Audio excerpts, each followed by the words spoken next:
फ़ैसला करती है तो जिसकी फेवर में फ़ैसला आता है वो शादियाने बजाता है, और जिसके ख़िलाफ़ फ़ैसला आता है वो बजाय उस फैसले को आगे फर्दर किसी हायर प्लेटफॉर्म पे चैलेंज करने की बजाय, वो बजाय उस फैसले को डिस्कस करने की बजाय उसमें कानूनी नुक्तों को डिस्कस करने की बजाय पॉलिटिकल स्कोरिंग जो है, आपकी पॉइंट स्कोरिंग जो है स्टार्ट कर दी जाती है। और अनफॉर्चुनेटली जो सबसे ज़्यादा अलार्मिंग ट्रेंड है वो ये है कि जिसके ख़िलाफ़ फ़ैसला आता है वो जजेस की ज़ातियात पे उतर आता है, और जिसकी फेवर में आता है वो कहता है ये सबसे अच्छे जज हैं, फरिश्ते उतरे हुए हैं, और जिसके ख़िलाफ़ फ़ैसला आता है वो कहता है कि ये पाकिस्तान के करप्ट तरीन जज हैं और ये अपने मुफादात का तहफ़्फ़ुज़ कर रहे हैं। जबकि महज़ब दुनिया में कभी भी किसी के ख़िलाफ़ फ़ैसला आए या किसी की फेवर में फ़ैसला आए तो वो इस तरह ना तारीफ़ों के पुल बांध देते हैं और ना अपने ख़िलाफ़ फ़ैसला आने पर ज़ातियात पे उतर आते हैं। हाँ, महज़ब कौमें वो जो फ़ैसले होती हैं उनको डिस्कस करती हैं, उनमें जो लूप होल्स होते हैं उनको डिस्कस करती हैं और हायर प्लेटफॉर्म्स पे उनको चैलेंज किया जाता है। जबकि पाकिस्तान में उल्टी रवैश चल रही है कि हायर प्लेटफॉर्म पे चैलेंज करना है या नहीं करना, या इसी प्लेटफॉर्म का भी बायकॉट कर देना है, और जिसके ख़िलाफ़ फ़ैसला आया उसने जजेस की ज़ातियात को निशाना बनाना शुरू कर दिया। जनाब अली, बड़ी इंपॉर्टेंट बात, ये कब तक चलेगा? ऐसा क्यों है? क्यों मुस्लिम लीग नवाज़ फुल बेंच का फ़ैसला जो है तकाजा कर रही थी?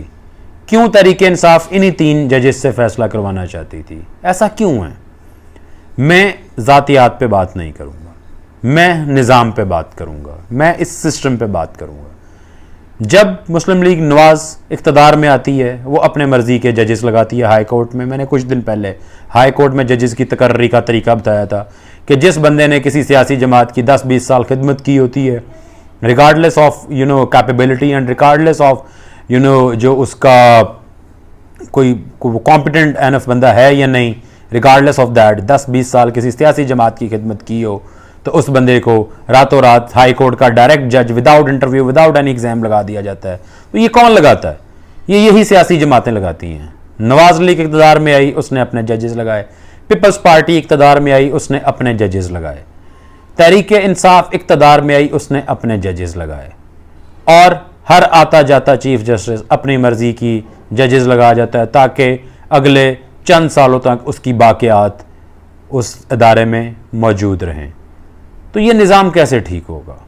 मेरा एक मशवरा है इन सियासी जमातों को, एज अ पाकिस्तानी नेशनल मशवरा है, एज अ पोलिटिकल वर्कर नहीं, एज अ पाकिस्तानी नेशनल मेरा मशवरा है इन तमाम सियासी जमातों को कि जनाब, बजाय जब आप इक़्तिदार में आते हैं और इन जजेस को लगाने की बजाय आप इक़्तिदार में आके, आपका काम है इक़्तिदार में आके इनसे एज अ पाकिस्तानी नेशनल मेरा मशवरा है, मेरी एक राय है कि बजाय जब आप इक़्तिदार में आएँ और अब इक़्तिदार में आके अपने मुफादात का तहफ़्फ़ुज़ करने की बजाय आप कानून साजी पे तवज्जो दें।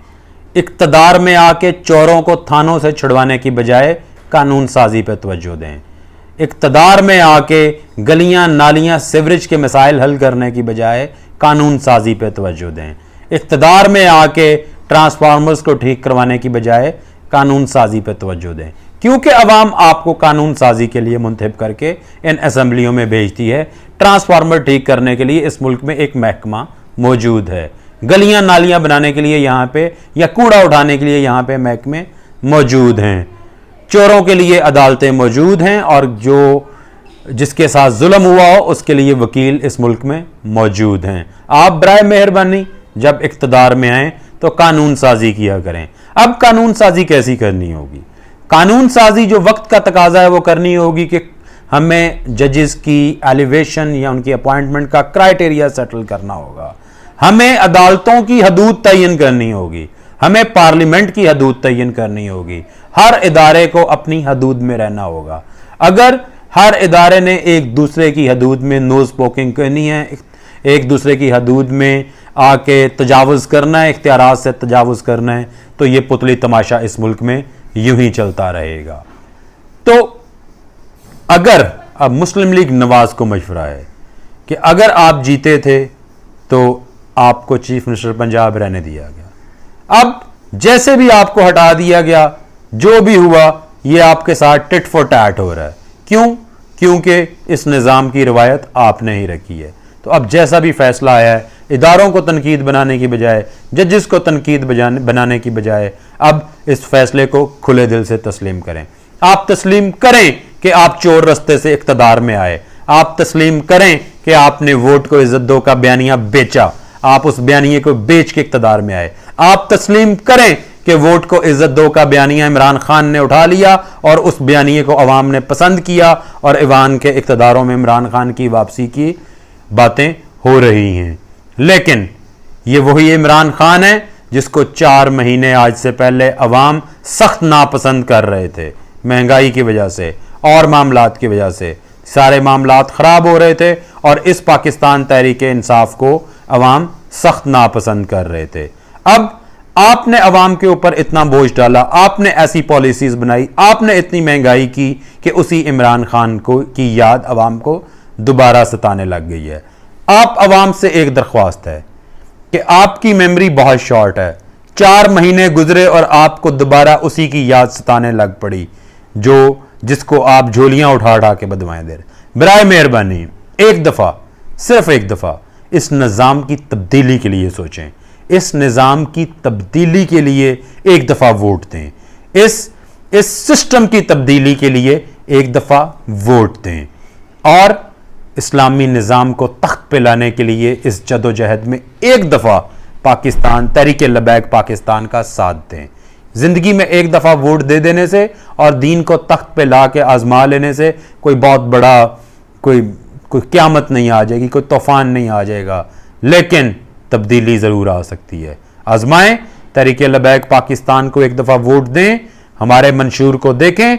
इंशाअल्लाह हमारा मंशूर एक आम आदमी की ज़िंदगी के गिर्द घूमता है। हमारा मंशूर लंदन में फ्लैट बचाने के लिए या बनी गाला की प्रॉपर्टीज़ बचाने के लिए नहीं है।